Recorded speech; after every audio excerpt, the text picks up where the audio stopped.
मदिरापान अभिमान जैसा। और जो लोग भी मदिरापान करते हैं वो स्मरण रहे कि मदिरा किन के लिए बनी है। जब समुद्र मंथन हुआ था तो दैत्यों को क्या मिला? मदिरा मिली है।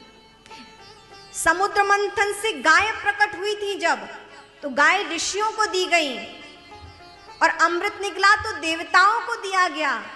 लेकिन जब मदिरा निकली तो ना तो मनुष्यों को दी गई ना देवताओं को दी गई, मदिरा दैत्यों को दी गई, असुरों को दी गई। क्यों?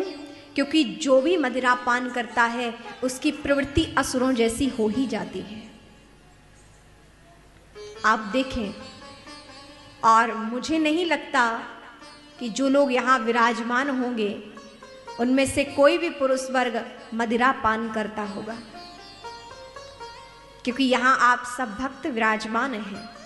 लेकिन कोई ऐसा भी बैठा हो जिसके जीवन में ऐसा सूक्ष्म रूप में भी व्यसन हो तो उसे त्याग देना चाहिए। क्योंकि मदिरा क्या करती है? मदिरा पान करने वाला सिर्फ मदिरा नहीं पीता है, वो पीता है अपनी मां की खुशियों को। मां घर में रास्ता निहारती है कि मेरा पुत्र आ जाए जिसे मैं भोजन करते हुए देखूं। मां की तृप्ति है कि अपने बालक को सामने भोजन करते हुए देखे। उसकी तृप्ति, संतुष्टि उसकी मां की खुशी है। मदिरा पान करने वाला व्यक्ति केवल मदिरा पान नहीं कर रहा है, वो अपनी मां की खुशियों को पी रहा है,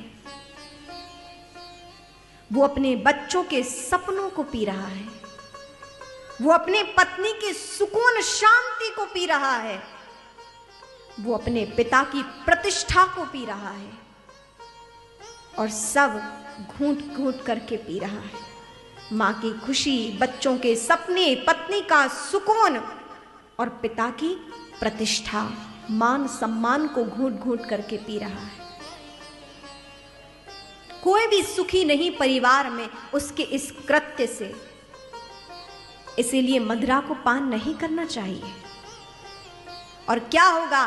शरीर की हानि, मन को ऐसा कुंठित कर देता है कि व्यक्ति आसुरी प्रवृत्ति का बन जाता है। उस नशे में वो क्या व्यवहार किसके साथ करना चाहिए ये भी भूल जाता है।